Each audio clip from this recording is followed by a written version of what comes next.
In this episode, we turn our attention to secure configuration baselines, which are one of the most powerful yet misunderstood elements of cybersecurity controls. When people hear configuration baseline, they often picture a long technical checklist filled with obscure system settings. While configuration details can be technical, the concept itself is straightforward. A baseline defines what a secure, expected state looks like for a system. It answers the question: if this system is built correctly, what settings, services, and protections should be in place by default? By the end of this discussion, you should understand what makes a configuration baseline secure, measurable, repeatable, and realistic, and why those qualities matter for long-term control effectiveness. Before we continue, a quick note. This audio course is a companion to our course companion books. The first book is about the exam and provides detailed information on how to pass it best. The second book is a Kindle-only ebook that contains 1,000 flashcards that can be used on your mobile device or Kindle. Check them both out at cyber.author.me in the Bare Metal Study Guide series. A secure configuration baseline starts with reducing unnecessary functionality.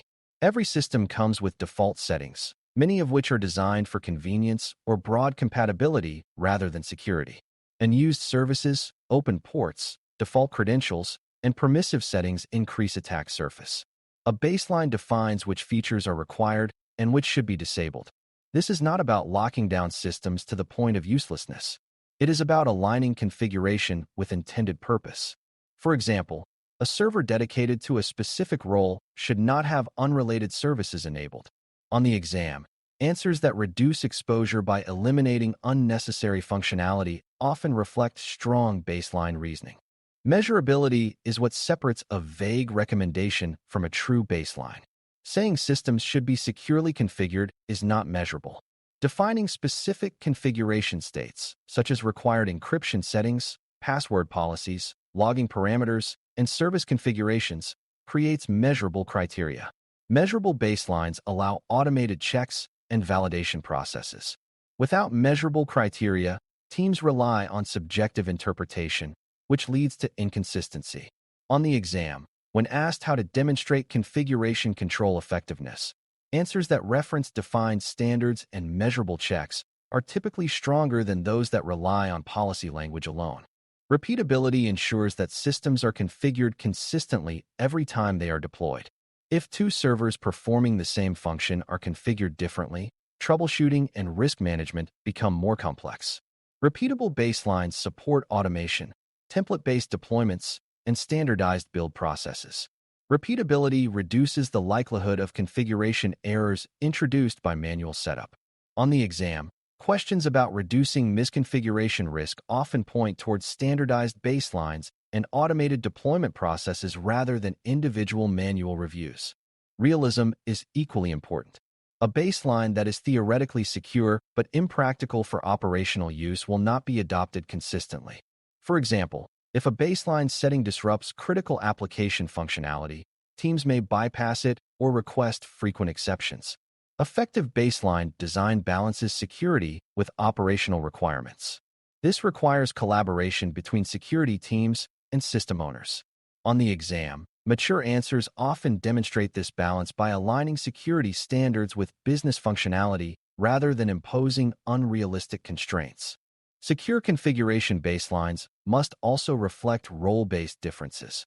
Workstations, application servers, database servers, and network devices have different functions and risk profiles.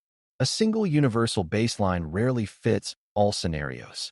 Instead, organizations define role-specific baselines that align with intended usage. This approach ensures both security consistency and functional alignment. On the exam, scenario questions may describe configuration challenges across system types. Recognizing that different baselines apply to different roles supports accurate reasoning. Another important element of baseline design is documentation. Baselines should be formally documented so that expectations are clear and accessible. Documentation includes defined configuration settings, rationale for each requirement, and references to applicable policies or risk considerations. Clear documentation supports training, auditing, and troubleshooting. It also reduces dependency on tribal knowledge. On the exam, When asked how to improve configuration consistency, documented standards typically represent a key component of the correct answer. Baselines must evolve over time. Technology changes, threats evolve, and new vulnerabilities emerge. A baseline defined once and never reviewed will eventually become outdated.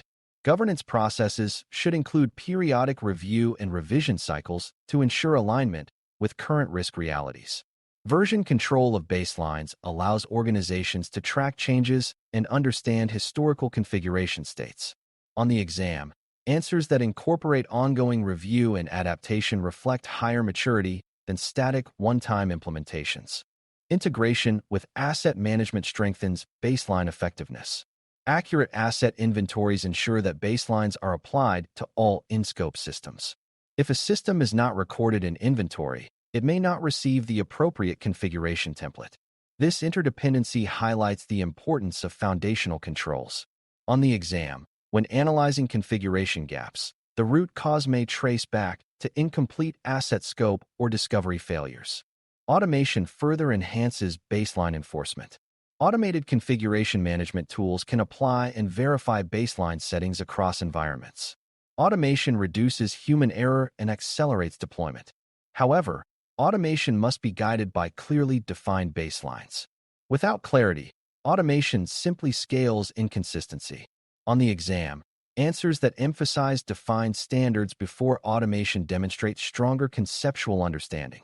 Secure baselines also support incident response. When a security incident occurs, responders often compare affected systems to expected configuration states. Deviations from baseline may indicate compromise or misconfiguration. If no baseline exists, responders lack a reference point for identifying anomalies. This reinforces that baselines are not only preventive tools, but also investigative assets. On the exam, understanding this dual role can help you select answers that connect configuration control to detection and response capabilities. Exception handling remains relevant here as well. There may be cases where systems cannot meet every baseline requirement due to technical limitations or business needs. Governance requires documenting these exceptions, assessing risk, and defining compensating controls if necessary. Without structured exception management, baseline integrity weakens. On the exam, mature governance answers often include documented exception workflows alongside defined standards. Metrics help evaluate baseline effectiveness. Organizations can measure the percentage of systems compliant with baseline standards, the frequency of configuration drift, and the time required to remediate deviations. These metrics transform baseline adherence into observable performance indicators. Reporting these indicators to leadership supports accountability and resource planning. On the exam, when asked how to demonstrate configuration control health, measurable compliance rates often represent the correct reasoning. Ultimately, designing secure configuration baselines that are measurable, repeatable, and realistic creates predictability in complex environments. Measurable criteria enable validation. Repeatable processes ensure consistency. Realistic standards encourage adoption. Documented baselines support governance and audit readiness. Ongoing review maintains relevance.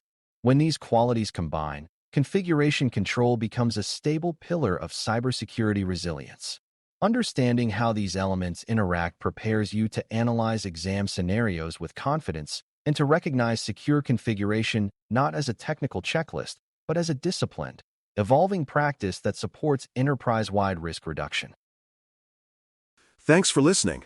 For more audio courses, daily newsletters, and more, please visit baremetalcyber.com.